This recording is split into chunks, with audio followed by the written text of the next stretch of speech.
Hello everybody and welcome to the Custom Corner. Today you are in for a treat because I'm going to be building around two investigators from samirashul. I gotta get this username right.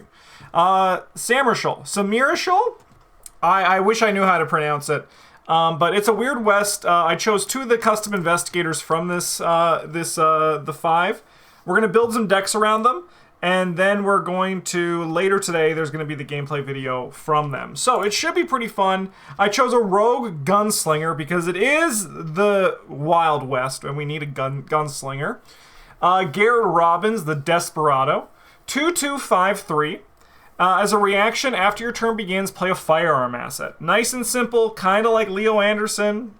Pretty basic. Elder Sign effect is +1 if this was part of a successful fight action originating from a firearm. It deals +1 damage. Oriatsu, 4 months at the golden table. Thank you for your Twitch Prime. Much appreciated. My deck building options are Rogue 05, Neutral 05, Firearm 05, and events that reference firearm assets 05. So we're basically doing one thing and one thing only, and that's making money and shooting guns. I mean, that sounds like the perfect Wild West, doesn't it? I cannot build any no assets that require more than one hand slot.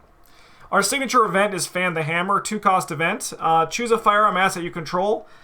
Activate printed fight abilities on that asset any number of times in a row, ignoring any action costs but paying all others. You get -1 action. You get -X fist for each of these tests, where X is the number of times you resolve a fight ability using Fan the Hammer. So basically, this is what we can use to just try to absolutely neutralize a boss. Our signature weakness is Vengeful Partner. It has no traits actually. It's just a guy, just like us. Hunter Retaliate. Vengeful Partner takes no damage from attacks triggered by firearm assets. Ay caramba. So we could build for it, or we could have our Mystic just try to Spectral Razor it to death. Albeit if we miss it, it's kind of a problem, so we'll cross that bridge once we get into deck building. Our Mystic over here is Aces McMurphy, the Huckster. 4323, as a reaction, if you reveal 2 or more of the same token as part of a single test, either gain 1 resource, draw a card, or place a secret or charge on a spell or ritual asset you control. His other reaction is if you reveal 3 or more of the same token as part of a single test, other than Curse or Bless tokens, this test automatically succeeds, ignoring the autofail token if it was revealed. His Elder Sign effect is actually, I think it's a pretty cool design. I like it. +6, reveal 2 more Chaos tokens. That's a really cool Elder Sign type design. Do I know what the hell I'm going to do with this character? No, but he just seemed to be interesting to me, so that's why I chose it. But I'm building this live on Twitch, so maybe if chat has any ideas as we go as well, should be really fun. Mystic card 0 to 5, Neutral 0 to 5, Rogue 0 to 2. Pretty basic deck building. It's just he's just a guy, just like us. He's a Mystic Rogue. Joker. I've been playing Balatro, so I saw a Joker, and I was like, me Joker?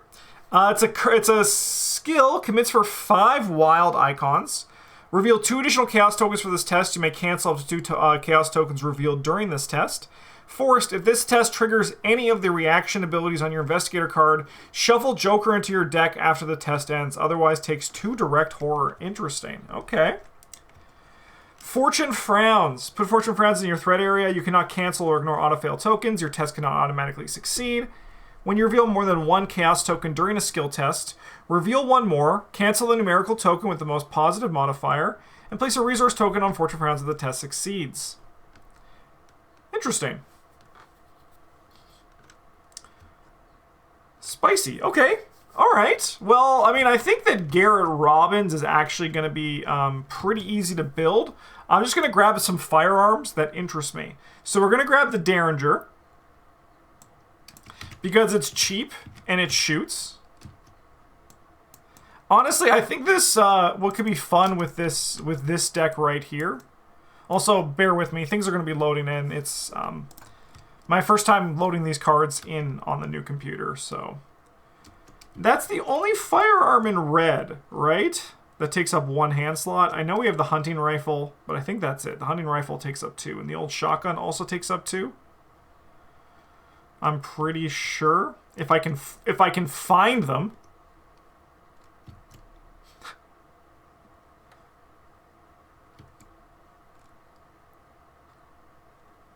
Okay, now I'm actually kind of scared. All right, where's the old hunting rifle? Or the old shotgun? That costs 2, right? It's 2 experience? Can you tell the gunslinger's eventual counterpart a confounding riddle? I mean, I'm sure you could. I can't with these investigators, but I'm sure you could. Okay. Just take your time. You'll find old shotgun eventually. I figured it would be like, oh, who knows? Oh, well. Never know. You never know. All right, let's look at the firearms. I think it's just the 45 automatic, right? That's the only one-handed firearm in this one.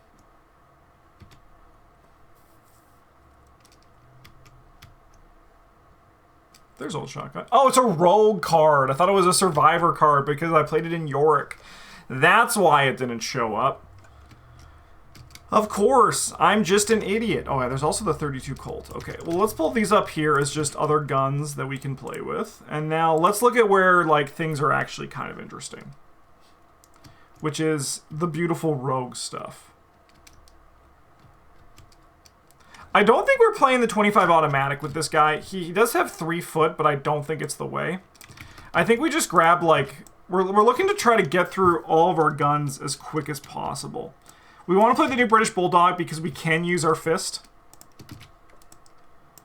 I mean, I actually think this is going to make the cut no matter what.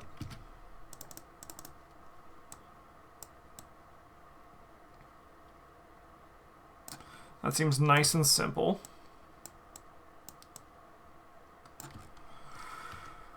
Are there any other one-handed guns? There's the 25. Is that it? There's the Colt Vest Pocket, which I'm actually kind of down for. Let's put it up here. The question is, how many guns does the gunslinger need? But I think that's all of them, right? I think that's all the one-handed guns we got to cook with. Oh no, of course, the fucking Mauser. Of course, the Mauser. I suppose you also could Lupara, too.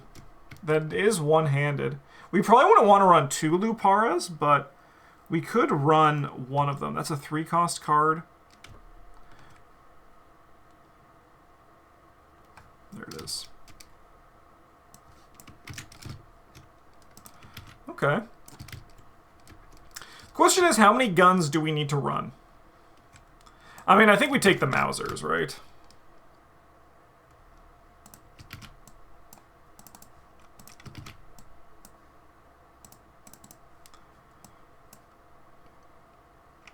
So we should be at 12 now, right? 2, 4, 6, 8, 10, 12, yeah. Okay. I mean, I think probably one Mauser on top of this is probably... sorry, one Lupara on top of this is probably good.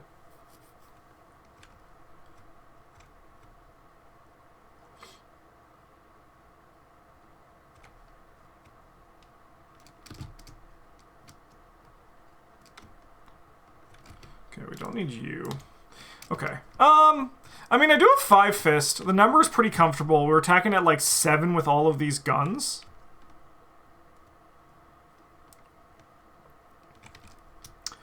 I think I am going to do Joey the Rat. I just think that this is kind of like the most fun thing that we can do here. All right, and we can also play events that reference firearms. 0 to 5.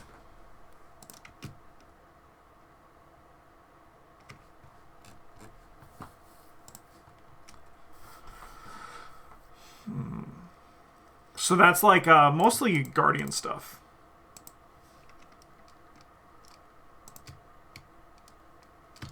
So like that can be things like One in the Chamber, which is very fitting. It's just the cards that reference firearm assets. Okay. Yeah, custom modifications is also a possibility. The only thing is I don't think we want to get married to a gun, you know? Because that one upgraded card doesn't reference firearm assets. It just reference assets, right? Like the well-maintained. Yeah, so we can't do that. Because that would be fun. Sell it and then get it all back. But I don't maintain my guns that well. Okay. Tool or weapon. I mean, I think Marksman is probably like just like a flavor win, right? We have to play it.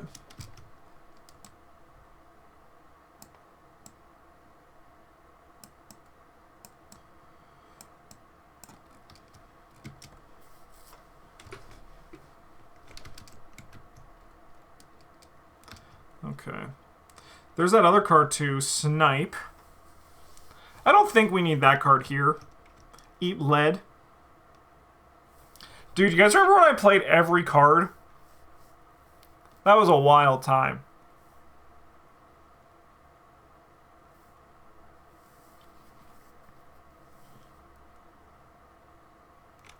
I don't think we need that either.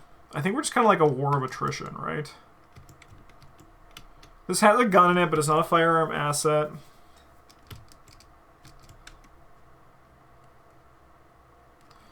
I mean, we could play custom ammunition. But again, I think the idea is just that we sell off our guns. We just like Joey the Rat and we sell off our shit ASAP. Nope, don't think we want a telescopic sight. Alright, let's just look at the zeros, see if there's anything else that's sitting here. There's the level 0 eat lead.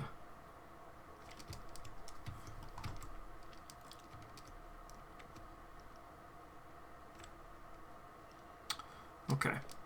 Yeah, I think that's it. But now we gotta solve... We have a bunch of experience we still gotta put in. But I want to get some economy going in here.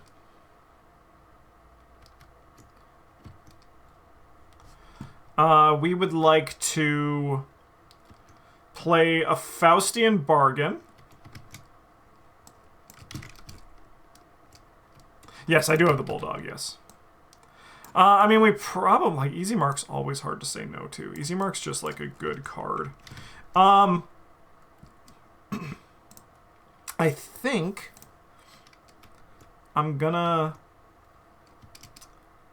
play you.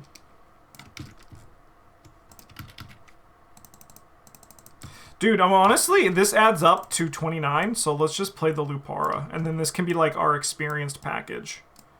It's all guns and allies. I think it's good. I don't think we need like a lot more. Like now we just kind of like round out our deck, and it should be pretty good. All things considered.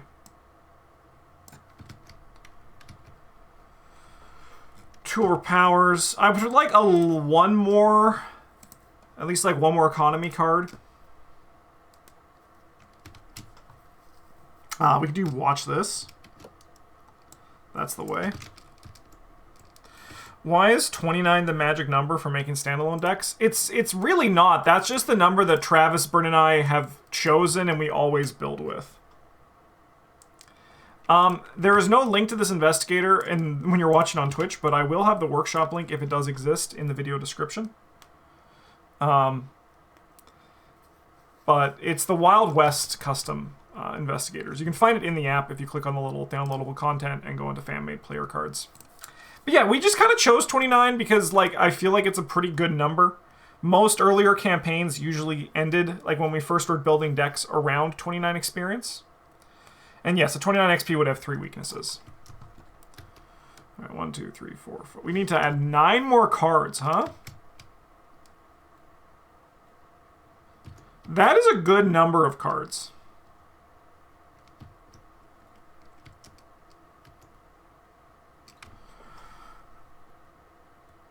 No, thank you.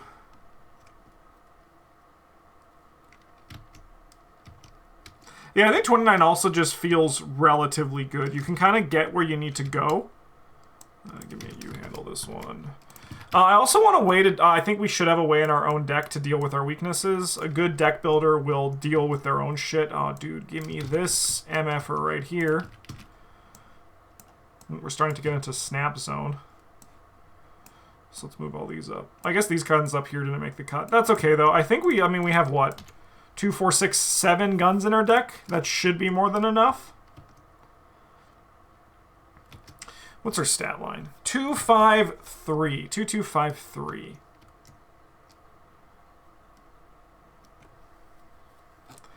Okay, you have 3.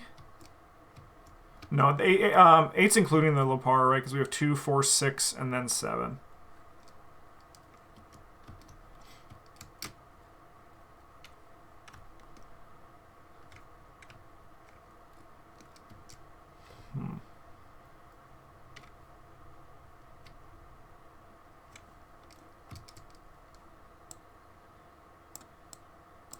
How do we deal with you? I mean, apart from just punching you a bunch of times. Yeah, because backstab isn't the way. I mean, I think we probably can play sleight of hand. I think it's worth it. We can get shit in here earlier.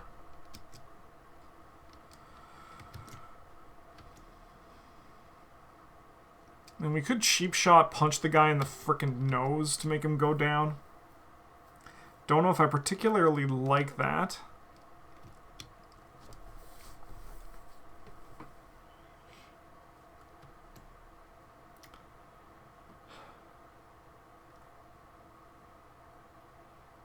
Huh.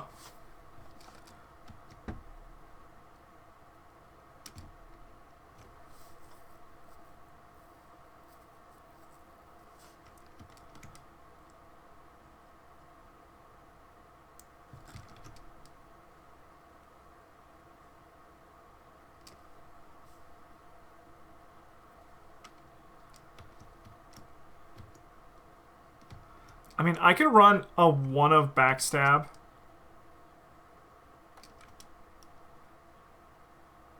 Just assume we can get there? Dude, I don't know.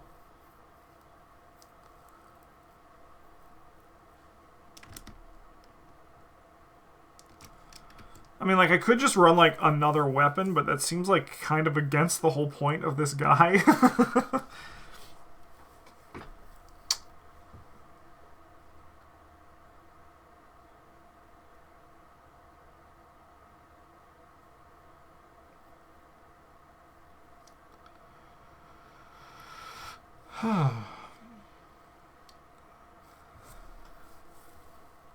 Not in Rogue. Like, if I was a Guardian, we'd have a lot of tools, but, like, the Rogue thing's a little bit awkward.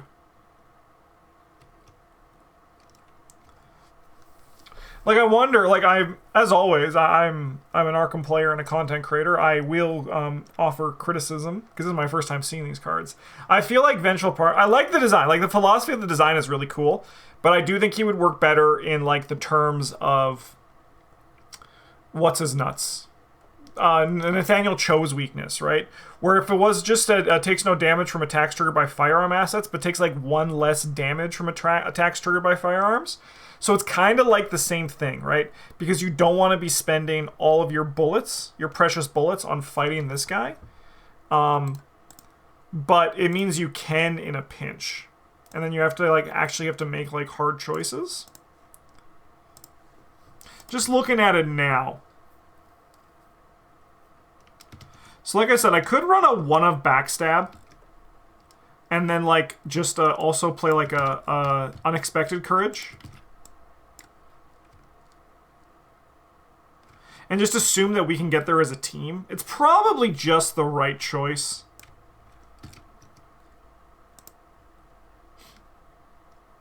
Hey, how's it going, Broken Greg?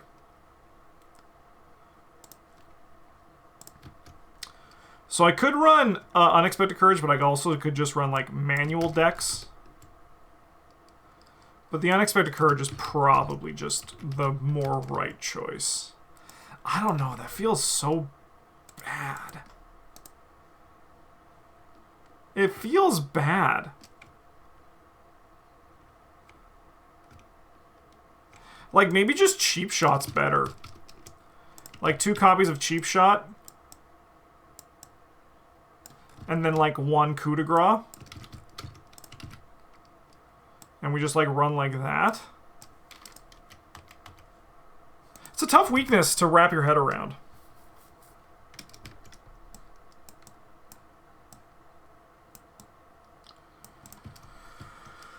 Okay, well that is this deck. I think it's going to be pretty good. I'm scared of our weakness for sure, but I mean, like, we can get to put like a frickin' read the signs in this guy, and then that will also just kind of like help.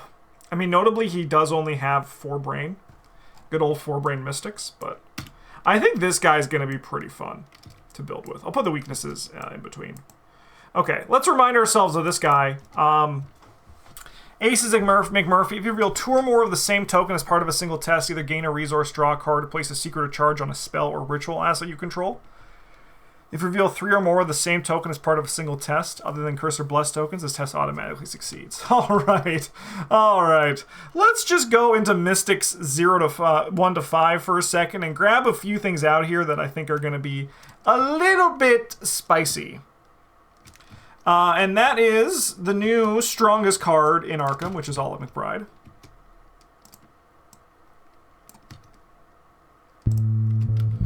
Oh, 22 months, Astute Dunsparce. Thank you for your support. It's fun hearing the sound now. I forgot about the funky jazz, like the smooth, sexy, like bass for Naughty Frog. Okay. I also think I would like to play the Chthonian Stone. Because I think the idea is that we try to seal as much as we can to get as much as we can. Like, even though curse tokens and, like, bless tokens seem like a way to go, I actually don't know if I'm going to. With all that said, I do need ways to get clues. So I think we're just going to keep it nice and simple, and I'm just going to play a Rite of Seeking.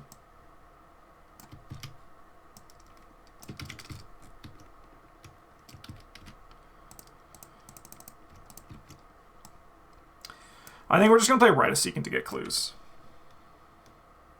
Could play an Edge of the Earth scenario and bang on Double Frost. Oh, now we're fucking cooking. Now we're cooking.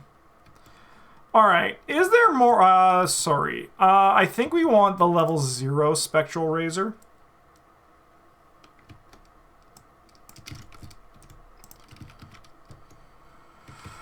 And I think we also would like, what's our horror? We have 8 horror, that's a lot. I think we're also going to take the Crystal Pendulum.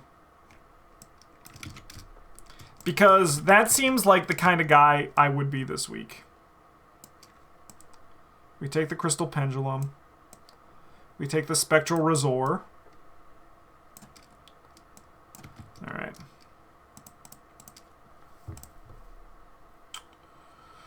How do we get clue if we don't find our Spectral Razor? I mean, I can play Rogue.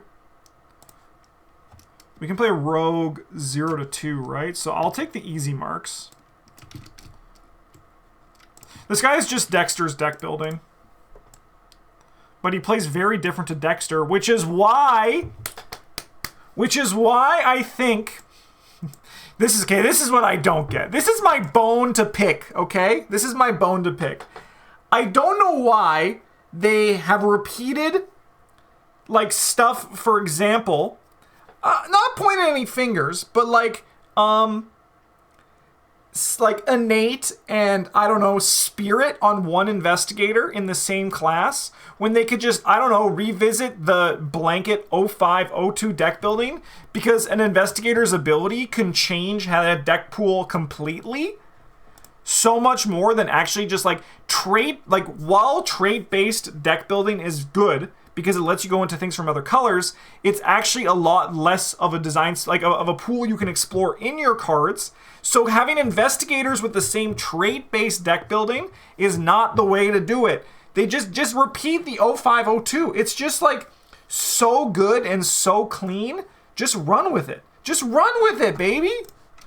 Because this guy is the exact same deck building as Dexter, but you would never build the same deck as Dexter. You would never build the same deck as Mr. Dexter Drake right there. Anyways. I probably need another spell to get clues, so I think I'm just gonna, like, maybe grab a divination. Potentially.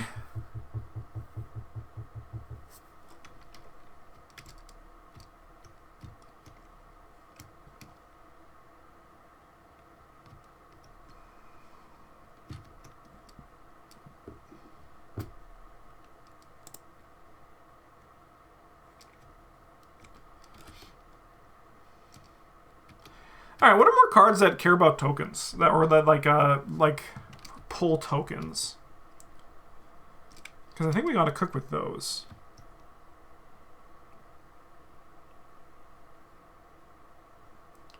There's also that new event that I think I might consider in this deck. This one, this card seems really good.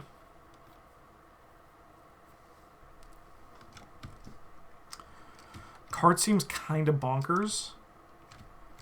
I mean, we probably want the upgraded Read the Signs too. Card also seems kind of just bonkers.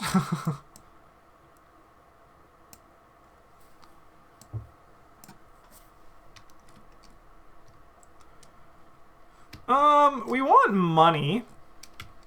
I'm also debating if maybe we do... Okay, I think we do this. I think we do Relic Hunter it up.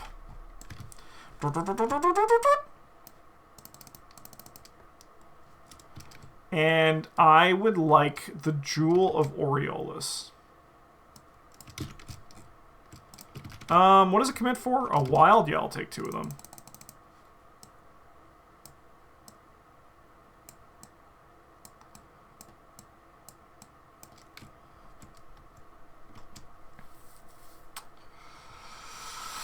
Okay, so I could go with just the divinations for these last 2.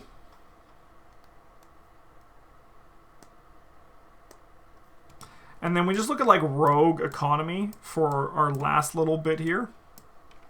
Dude, I could play Watch This in this deck too. I mean, you fucking know I will. You know if I can play Watch This, I'm gonna play Watch This.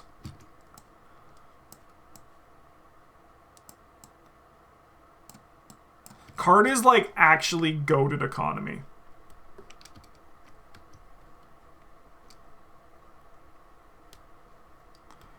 Okay, so we have, like I said, I could run divinations. Prophetic to cast Read the Signs over and over again also ain't terrible. And certainly kind of fun. What would be the alternative? The 2 divinations and then, like, another level 1 card, and Mystic doesn't really have a lot of level 1 cards that make me too interested in them.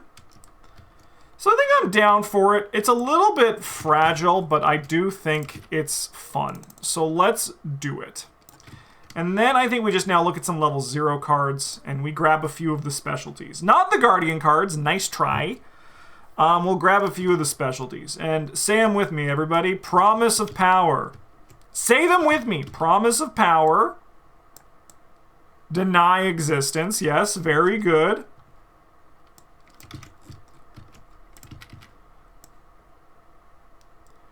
Faustian Bargain. Very nice. Yeah, very good. We're doing really good, class. We're doing really good. Give me some Faustians. Then it's time for everybody's favorite. Dark Prophecy. Yes, good.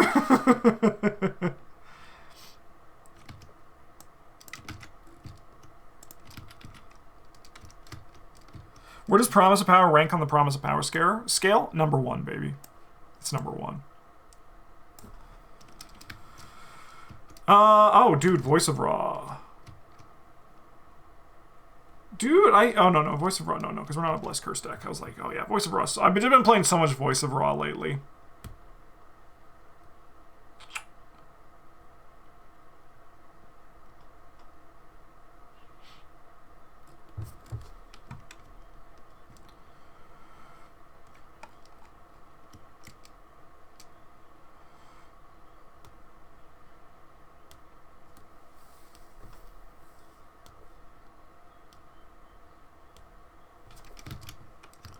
take this. I'll take a Drain Essence. Okay. Well, this is our Aces Murphy. We're not really leaning in too much on the green side of things. But we are going hard on the Mystic this part, which I think is going to be really fun. I think I'm very excited to try out this deck. And if you want to see these decks in action, the video for that will be out later today. But we're going to see how Garrett Robbins, the Desperado, and Aces Murphy, the Huckster, do in a standalone scenario coming up right away. Thanks for watching, everybody. I hope you enjoyed this. Have a good one, and as always, GG's.